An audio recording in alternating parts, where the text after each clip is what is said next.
Hello everyone. Chemistry की series start करने जा रहा हूँ मैं। केमिस्ट्री में मतलब जो जनरल नॉलेज जो है मतलब लूसेंट की इंग्लिश वाली उससे करेंगे। और साइंस में आप देखोगे तो फिजिक्स पहले है, बट एक्चुअली मैं केमिस्ट्री से स्टार्ट कर रहा हूँ। ठीक है, फिजिक्स बाद में देखेंगे, पहले केमिस्ट्री कंप्लीट कर लेते हैं, उसके बाद फिजिक्स देखेंगे। ठीक है, तो इसमें इंट्रोडक्शन देखेंगे। और ये बुक है आपकी, अगर आपके पास बुक है न्यू एडिशन वाली तो आप मिला सकते हो। और नई बुक नहीं है तो कोई नहीं, मैं इसमें से कुछ भी नहीं छोड़ूंगा। ठीक है, एक भी लाइन नहीं छूटेगा। और जनरल नॉलेज जिस भी एग्ज़ाम में पूछा जाता है उसके लिए इम्पोर्टेंट हो जाता है। ठीक है, तो ज़्यादा से ज़्यादा इन्फॉर्मेशन देखेंगे, इसमें गेन करने की कोशिश करेंगे। केमिस्ट्री देख लेते हैं। केमिस्ट्री का क्या मतलब है? ये साइंस मतलब ब्रांच ऑफ साइंस है जिसमें हम लोग पढ़ते हैं कंपोजिशन ऑफ मैटर के बारे में, और फिजिकल और केमिकल कैरेक्टरिस्टिक जो भी अलग अलग मैटर से रिलेटेड है, एसोसिएटेड है, उसके बारे में पढ़ते हैं। फादर ऑफ मॉडर्न केमिस्ट्री की अगर बात करें तो वो कौन है? ये एक फ्रेंच केमिस्ट हैं जिनका नाम क्या है, लेवोजियर। ठीक है, उनका टाइम पीरियड देख लो आप अगर, तो कब से कब तक था, तो 1743 से लेकर के 1793 तक था। ठीक है, अब ये sorry, substance and it's nature, यहाँ पे थोड़ा गलती हो गया है, तो ये टाइपिंग में हो जाता है गलती। सब्सटेंस है। ठीक है, सब्सटेंस एंड इट्स नेचर में क्या है, मैटर के बारे में देख लेते हैं। मैटर ऑलरेडी हम लोगों ने यहाँ पे देखा कि मतलब केमिस्ट्री का क्या मतलब है, कि ये कंपोजिशन ऑफ मैटर, मैटर का क्या बनावट है, या फिर जो भी इसका केमिकल या फिजिकल कैरेक्टरिस्टिक्स है उसके बारे में पढ़ते हैं। बट मैटर क्या है ये तो पता होना चाहिए। तो मैटर उसको कहते हैं जो भी मतलब जो भी आप देख रहे हो अपने आसपास, या जो भी, इवन आप भी, अगर जो चीज़ें हैं अगर वो स्पेस ऑक्युपाई कर रही हैं, ठीक है, उसमें मास है। ठीक है, और उनको किसी भी सेंस, अपना सेंस होता है ना, पांच सेंस होता है ना, सेंस ऑर्गन, तो अगर उसके द्वारा फील किया जा सकता है एक या फिर एक से ज़्यादा सेंस के द्वारा, तो उसको मैटर कहते हैं। ठीक है, तो इवन हम लोग एग्जिस्ट करते हैं, जगह स्पेस करते हैं, तो हम लोग भी मैटर ही हुए। हवा, पानी, जो भी आपने जो भी मतलब नेम आप बोल सकते हो, तो उसमें आपको ये देखोगे कि अगर वो स्पेस ऑक्युपाई कर रहा है, स्पेस ले रहा है, उसमें भार है, मास है। ठीक है, और उसको फील किया जा सकता है। जैसे हवा में बोलोगे कि आप कि हवा तो मतलब उसमें बाहर नहीं है या फिर स्पेस ऑक्युपाई नहीं करता है, ऐसा कुछ नहीं है, वो भी स्पेस ऑक्युपाई करता है। बट ये सब भी हटा दो, साथ मतलब साइड कर दो, फिर भी आप देखोगे कि उसको फील तो कर सकते हैं। ऐसा तो बोलते हैं कि हाँ हवा चल रही है। तो इसलिए जो भी चीज़ आप अपने आसपास देखते हो वो सारे मैटर में आ जाता है, क्योंकि वो स्पेस ऑक्युपाई करता है और उसमें मास होती है। मास बोले दो मतलब बाहर होता है, उसमें कुछ वेट होता है उसका, और उसको फील किया जा सकते अगर किसी भी एक या फिर एक से ज़्यादा सेंस ऑर्गन से, तो उसको मैटर बोलेंगे। ठीक है, अर्लियर इंडियन फिलोसफर की अगर बात करें तो उन्होंने मैटर को 5 बेसिक एलिमेंट में डिवाइड किया। ठीक है, क्लासिफाई किया। तो उनको क्या बोलते थे? पंच तत्व बोलते थे, जिसमें क्या क्या आ जाता था? एयर हो जाता था, हवा, then earth, fire, sky and water. ठीक है, तो हो गया आपका हवा, हो गया पृथ्वी, हो गया देन आग, हो गया स्काई मतलब आसमान हो गई, और पानी। तो ये पंच तत्व में जिसने मतलब इंडियन फिलोसफर ने क्लासिफाई किया था बेसिक मतलब मैटर को। ठीक है, मैटर की बात हो रही है, तो मैटर समझ गए, मैटर का क्लासिफिकेशन इंडियन फिलोसफर के द्वारा। और अकॉर्डिंग टू देम मतलब इंडियन फिलोसफर की अगर बात करें तो जो भी लिविंग और नॉन लिविंग थिंग जो है वो यही इसी 5 बेसिक एलिमेंट से बना हुआ है। ठीक है, तो ये इंडियन फिलोसफर का कहना था। अब ग्रीक फिलोसफर की बात कर लेते हैं। ग्रीक एंशियंट ग्रीक फिलोसफर की अगर बात करें तो ये भी मतलब लास्ट में क्लासिफिकेशन ऑफ मैटर में इसी सोच पे ये लोग भी आए। ठीक है, कि हाँ सही में ये यही 5 बेसिक एलिमेंट है जिससे सारी चीज़ें बनी हुई है। ठीक है, अब आगे देख लेते हैं। इंडियन सेज थे महर्षि कन्नाड। महर्षि कन्नाड को जो है एक्चुअली माना जाता है कि ये पहले थे जिन्होंने सजेस्ट करी कि सारा मैटर जो है वो बहुत छोटे छोटे स्मॉल मतलब पार्टिकल से बना हुआ है, टीनी पार्टिकल से। ठीक है, तो उसको उन्होंने क्या बोला, महर्षि कन्नाड ने अणु बताया, और बोले कि सारे अणु जो है वो छोटे मतलब पार्टिकल से बने हुए हैं, जिसको परमाणु उन्होंने कहा। ठीक है, तो अणु परमाणु फर्स्ट टाइम महर्षि कन्नाड ने ही बोला कि सारे मतलब मैटर जो है एकदम छोटे छोटे स्मॉल पार्टिकल से बना हुआ है, जिसको अणु कहते हैं। और अणु भी छोटे छोटे पार्टिकल से बना हुआ है, कण से बना हुआ है, जिसको परमाणु कहते हैं। ग्रीक थिंकर जो थे, डेमोक्रिटस, डेमोक्रिटस मतलब ने इन तीन ही पार्टिकल को क्या कहा, परमाणु, ठीक है, एज एटम। तो टीनी पार्टिकल जो परमाणु महर्षि कर्नाड के द्वारा बताया गया था, तो उसको डेमोक्रिटस जो थे ग्रीक थिंकर, इन्होंने परमाणु को एटम बोला, ठीक है। और एटम का मतलब होता है, ये ग्रीक वर्ड है, ऑब्वियस है ग्रीक के थे तो ग्रीक वर्ड का ही यूज करेंगे। तो ग्रीक वर्ड एटॉम्स से हुआ था, ठीक है, इसका उत्पत्ति, जिसका मीनिंग क्या है, अनकट, जिसको काटा नहीं जा सकता, ठीक है। दस मैटर को अगर बात करें तो मैटर जो है इस मतलब डेमोक्रेट्स बोल रहा हूँ, डोमोक्रिटस जो है, इनके हिसाब से देखा जाए तो मैटर जो है कंपोज ऑफ टिनी पार्टिकल्स, जिसको एटम कहते हैं, ठीक है। तो एटम से बना हुआ मैटर, ये ऐसा इन्होंने बोला था। सेम ही चीज़ यूज किया था। मैटर का देख लेते हैं कि अब डिवीजन अभी के टाइम में कैसे डिवाइड करते हैं, और इसको इस चैप्टर में या फिर आगे कैसे पढ़ना है ये देखेंगे, ठीक है। तो मैटर को डिवाइड करते हैं दो पार्ट में, कौन से मतलब क्लासीफाई करते हैं दो पार्ट में, फिजिकल क्लासिफिकेशन और केमिकल क्लासिफिकेशन, ठीक है। तो फिजिकल क्लासिफिकेशन में क्या होता है, तीन पार्ट में मैटर को डिवाइड करते हैं, जिसको मतलब solid state, then liquid state और गैसियस स्टेट में देखेंगे, ठीक है। तो फिजिकल क्लासिफिकेशन की अगर बात करें मैटर की, तो उसको तीन पार्ट में डिवाइड करते हैं, solid, liquid and gas.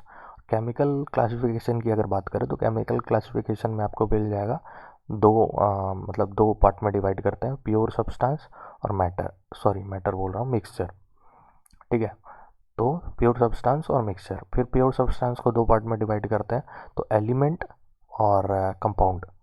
Then मतलब मिक्सचर को अगर देख ले तो मिक्सचर को भी दो पार्ट में डिवाइड करते हैं, होमोजीनियस मिक्सचर और हेट्रोजीनियस मिक्सचर।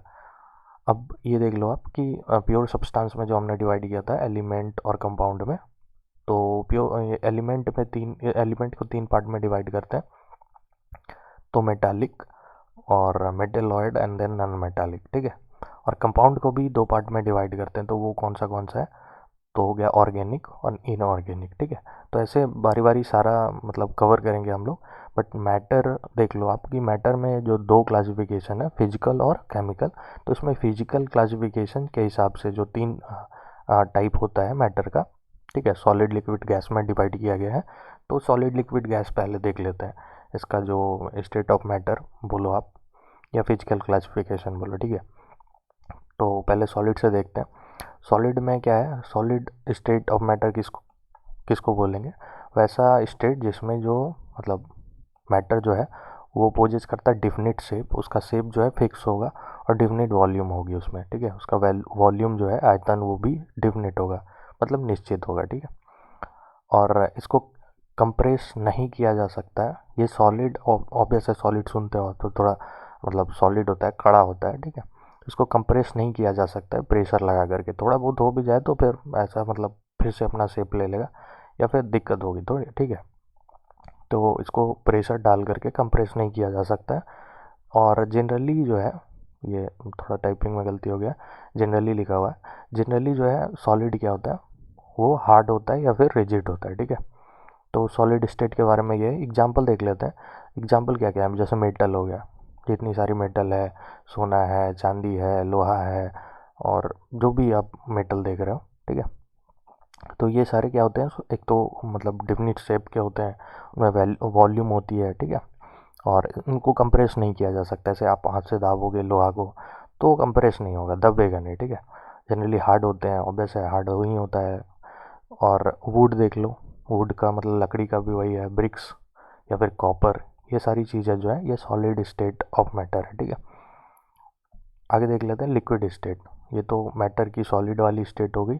अब फिजिकल क्लासिफिकेशन में हम लोग देख रहे हैं, और ये लिक्विड वाली स्टेट में इसका क्या मतलब कैरेक्टरिस्टिक्स है, तो ये भी डिफिनिट वॉल्यूम होगा इसमें, बट डिफिनिट शेप नहीं होगा। जैसे आप मतलब देख लो, लिक्विड कोई भी है तो क्या होता है कि उसमें वॉल्यूम तो होती है, मान लो 1 लीटर पानी आप बोलते हो, जैसे 1 लीटर दूध दे दो, दूध जो है वो लिक्विड स्टेट में है, मैटर ही है दूध, और वो लिक्विड स्टेट में है।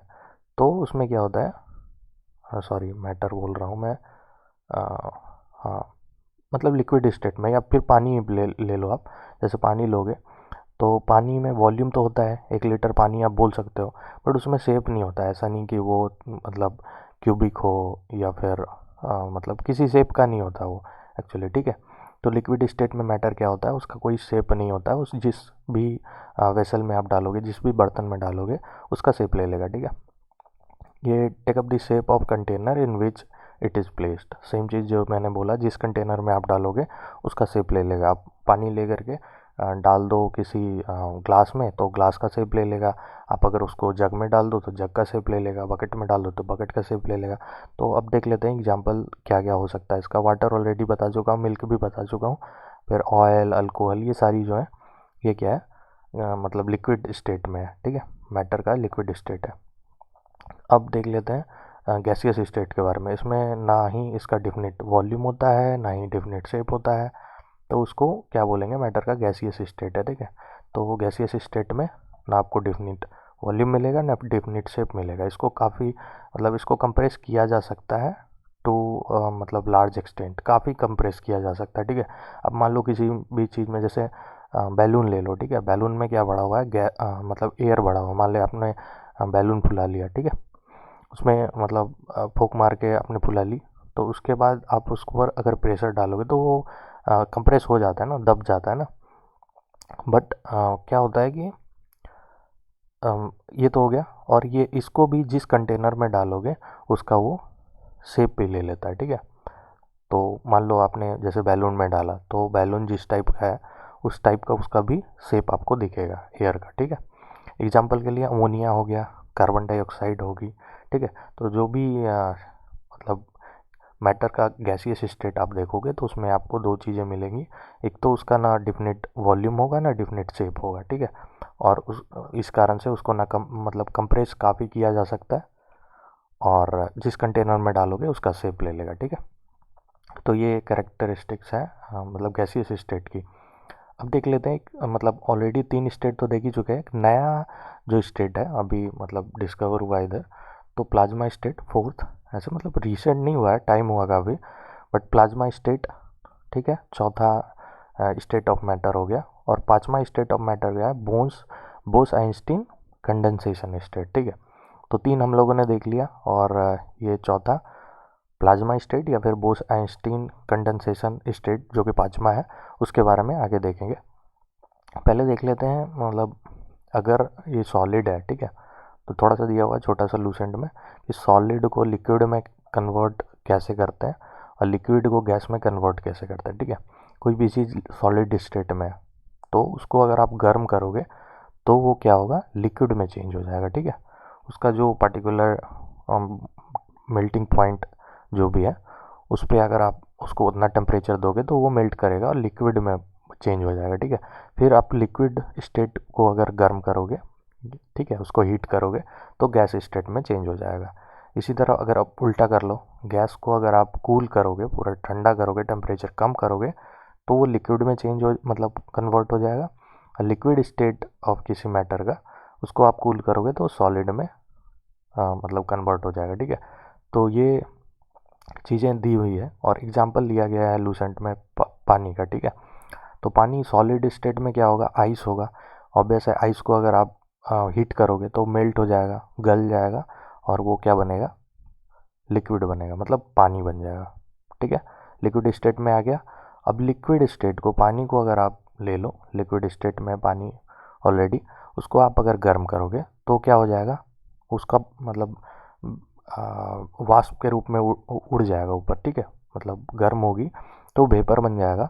तो वेपर बनेगा तो वो कौन सा स्टेट हो गया मैटर का, वो गैसियस स्टेट हो गया। फिर उसको आप अगर कूल करोगे, मतलब पानी की जो वेपर है उसको आप अगर कूल करोगे तो वो लिक्विड बन जाएगा। जैसे आप देख लो, पानी गर्म करते हो और उसमें से देखोगे आपकी वेपर निकल रहा है, तो आप उसको एक मतलब कोई सा भी वेसल ले लो एक, और उसके ऊपर लगा दो, ठीक है, वाष्प के ऊपर उसको रोको, और फिर उसको जमा करके उसको ठंडा करोगे तो लिक्विड बन जाएगा, ठीक है। लिक्विड में आपको मिलेगा वो, ठीक है। और इसी तरह लिक्विड को, अगर पानी को हम ठंडा करें, जैसे फ्रिज में डाल देते हैं तो वो ठंडा हो जाता है, तो क्या हो जाता है, आइस बन जाता है, जो कि सॉलिड फॉर्म है, ठीक है। तो ये मतलब चीज़ें हैं लूसेंट में। इसमें एक्स्ट्रा आप ये देख लो, प्लाज्मा स्टेट में अगर देखोगे तो अगर आयोनाइज कर दोगे गैस को, ठीक है, तो वो प्लाज्मा स्टेट ले लेगा, और प्लाज्मा स्टेट को डी आयोनाइज कर दोगे तो वो गैस स्टेट में आ जाएगा। ये एक्स्ट्रा एक्चुअली इस फिगर में था इसलिए मैंने बता दिया, बट ऐसा हाँ मतलब इसमें अभी नहीं पढ़ना है लूसेंट में, बट आगे देख लेंगे जहाँ भी इंफॉर्मेशन इसके बारे में हो। प्लाज्मा स्टेट के बारे में देख लेते हैं आगे। तो प्लाज्मा स्टेट जो फोर्थ स्टेट ऑफ मैटर है, ये क्या है, ये कंसिस्ट करता है super energetic and super excited particle, ठीक है। काफ़ी एनर्जेटिक पार्टिकल्स आपको मिलेगा इस स्टेट में, और दिस पार्टिकल जो है in the form of ionised gas, ठीक है। अभी आप मैंने बताया कि आयनाइज करोगे तो ये आयनाइज्ड गैस के फॉर्म में आपको पार्टिकल मिलेगा इसमें। ये मैटर को जब हीट मतलब गर्म किया जाता है, ठीक है, वेरी हाई टेम्परेचर पे, तब आपको ये स्टेट ऑफ प्लाज्मा मतलब प्लाज्मा स्टेट आपको देखने को मिलेगा और मिलेगा। प्लाज्मा स्टेट जो है ये क्या है, ये collection of free highly energetic और highly excited and electrically charge particle का कलेक्शन है, ठीक है। तो फ्री और हाईली एनर्जेटिक पार्टिकल के बारे में भी आगे पढ़ना है, तो वो आगे क्लियर होंगी। आप बस ध्यान में रखो कि प्लाज्मा स्टेट में क्या होता है कि free highly energetic particle plus high excited electrically charge, मतलब उस पर कोई चार्ज होगा, ठीक है। तो इलेक्ट्रिकली चार्ज्ड पार्टिकल का जो कलेक्शन होता है वो मतलब उस कलेक्शन को आप देखोगे प्लाज्मा स्टेट को प्रेजेंट करता है, ठीक है। आगे देख लेते हैं। आप फ्लोरिसेंट ट्यूब देख लो या फिर नियॉन साइन बल्ब देख लो, जिसमें नियॉन जो मतलब इनर्ट गैस होता है और कंटेन करता है इनर्ट गैस, ठीक है। इसमें आप देखोगे फ्लोरेसेंट ट्यूब ले लो या फिर neon sign bulb. Neon sign bulb में नियॉन होता है, नियॉन एक इनर्ट गैस है। तो आप देखोगे कि इलेक्ट्रिक करंट जो है, ये यहाँ पे थोड़ा मतलब टाइपिंग में प्रॉब्लम है। इलेक्ट्रिक करंट जैसे पास करवाया जाता है उनके थ्रू, तो क्या होता है कि वो ग्लो करती हैं, मतलब जलती हैं, ठीक है। जैसे CFL हो गया, आप जैसे स्विच ऑन करते हो तो CFL बल्ब जो है वो जलता है। तो ये जो ग्लो करता है, ग्लोइंग जो है, तो वो क्या है, प्लाज्मा स्टेट को शो करता है। और ये उसका कलर जो है, कलर डिपेंड करता है कि किस नेचर का गैस जो है उसमें डाला गया, ठीक है। तो ये प्लाज्मा स्टेट के बारे में इंफॉर्मेशन है, ठीक है। आगे देख लेते हैं। सॉरी, एक लाइन ये भी है कि ये मतलब CFL के बारे में जो मैं बता रहा था कि ये ग्लो करता है। क्यों ग्लो करता है, प्रेजेंस ऑफ प्लाज्मा, ठीक है। अभी सेम ही चीज़ वहाँ पर लिखा हुआ है, जो कि CFL को मतलब ग्लो करने में, जलने में या फिर चमकने में मदद करता है, ठीक है। बोस आइंस्टीन कंडेंसेशन स्टेट देख लेते हैं। 1920 में क्या हुआ, स्टैटिकल कैलकुलेशन के बेसिस पे सत्येंद्र नाथ बोस ने एक कंसेप्ट दिया कि बोला कि मतलब फिफ्थ स्टेट ऑफ मैटर जो है वो इन्होंने दिया था, ठीक है, सत्येंद्र नाथ बोस ने। और बाद में अमेरिकन साइंटिस्ट भी यही मतलब इस स्टेट के बारे में इन्होंने बताया बाद में। और ये कैसे मतलब बोस आइंस्टीन कंडेंसेशन स्टेट जो है ये कैसे हम मैटर का प्राप्त करते हैं, तो ये super cooling a gas off super cooling a gas मतलब एक्सट्रीमली लो डेंसिटी पे अगर आप उसको पूरा सुपर कूल करो, मतलब कूल नहीं, कूल से भी बहुत ज़्यादा कूल करो, बहुत ज़्यादा ठंडा करो, ठीक है। लगभग मतलब 100,000 of the density of normal air, मतलब नॉर्मल एयर की जो डेंसिटी है उसके 100,000 जो है वो क्या करो आप उतना कम करो। और टू सुपर लो टेम्परेचर, मतलब सुपर लो टेम्परेचर पे करो, टेम्परेचर काफ़ी कम करो और डेंसिटी भी काफ़ी कम करो, ठीक है। तो आपको ये स्टेट मतलब मिलेगा मैटर का। तो ये इन्होंने मतलब ये इसके बारे में फिफ्थ जो स्टेट ऑफ मैटर है उसके बारे में, बोस आइंस्टीन कंडेंसेशन स्टेट। ये प्रोसेस जो है इसको क्या कहते हैं, अगर आप बना रहे हो ये स्टेट ऑफ मैटर को प्राप्त करने के लिए कोई प्रोसेस जो करते हैं उसको क्या कहते हैं, बोस आइंस्टीन कंडेंसेशन, ठीक है। और this state of matter is known as, और उससे जो मतलब स्टेट ऑफ मैटर मिलता है उसको बोस आइंस्टीन कंडेंसेट बोला गया, या फिर आप उसको बोस आइंस्टीन कंडेंसेशन स्टेट बोल सकते हो, ठीक है। ये सारी चीज़ें थी अबाउट स्टेट ऑफ मैटर। अब देख लेते हैं कुछ छोटा सा बॉक्स में दिया हुआ है, बॉक्स वाली भी नहीं छोड़ेंगे इसलिए इसको भी देख लेते हैं। तो जो भी एलिमेंट अवेलेबल है अर्थ क्रस्ट में, अर्थ क्रस्ट क्या होता है, अर्थ आप देख लो, तो ऐसे आगे पढ़ना है मतलब ज्योग्राफी में पढ़ना है। अर्थ के ऊपर वाला जो लेयर होता है, ठीक है, अर्थ को 3 पार्ट में ऐसे डिवाइड किया गया है। तो एक ऊपर वाला लेयर हो गया, ठीक है, फिर एक और लेयर होता है, और एक बीच में लेयर होता है, ठीक है। तो ऊपर वाले को अर्थ क्रस्ट कहते हैं और उसके बाद वाले को मेंटल कहते हैं और बीच में जो होता है उसको कोर कहते हैं, ठीक है। ये ज्योग्राफी में आपको पढ़ना है तो ज्योग्राफी वाली जो सीरीज चल रही है उसमें मैं बता दूंगा। अभी फ़िलहाल देखते हैं कि ऊपर वाला जो लेयर अर्थ का होता है उसको अर्थ क्रस्ट कहते हैं, और अर्थ क्रस्ट में जो एलिमेंट है वो कितना कितना परसेंट में अवेलेबल है उसको देख लेते हैं। जैसे ऑक्सीजन की बात करें, ऑक्सीजन कितना अवेलेबल है अर्थ क्रस्ट में, तो 46.6%। ये सबसे ज़्यादा है अर्थ क्रस्ट में। अगर पूछा जाए सबसे ज़्यादा कौन सी एलिमेंट की प्रचुरता है, कौन सी एलिमेंट इसमें है अर्थ क्रस्ट में, तो आप बोलोगे कि ऑक्सीजन है, ठीक है। सेकंड नंबर पे सिलिकन है, सिलिकन 27.7% आपको मिलेगा अर्थ क्रस्ट में। एल्युमिनियम 8% है, आयरन 5% है, कैल्शियम 3.6% है, पोटेशियम 2.8% है, ठीक है।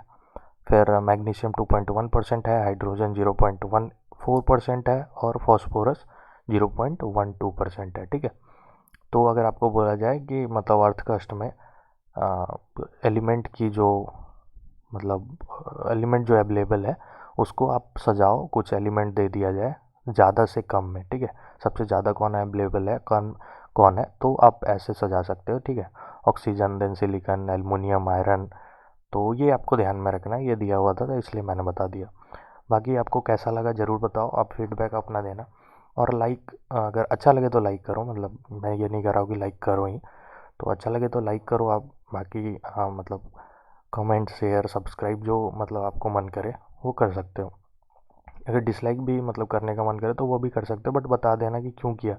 देखो गलतियाँ तो होती है, बट मैं ट्राई करूँगा कि ज़्यादा मतलब अच्छे तरीके से प्रेजेंट कर पाऊँ सारे लूसेंट की जो भी इन्फॉर्मेशन है, ठीक है। और सारा लूसेंट मतलब लूसेंट की पूरी बुक कवर करेंगे, तो आपको टेंशन लेने की ज़रूरत नहीं, बस सपोर्ट करने की ज़रूरत है। आप मतलब रिएक्ट करोगे, फीडबैक दोगे तो ज़्यादा बेटर होगा, ठीक है। बाकी लाइक मतलब अच्छे लगे तो लाइक ज़रूर करना, इससे क्या होता है सर्च लिस्ट में ये वीडियो थोड़ा ऊपर जाएगा, ज़्यादा से ज़्यादा लोग इसको देख पाएंगे, तो इससे ज़्यादा से ज़्यादा फीडबैक मुझे मिल पाएगा, ठीक है। तो ये थी। बाकी थैंक यू, बाय।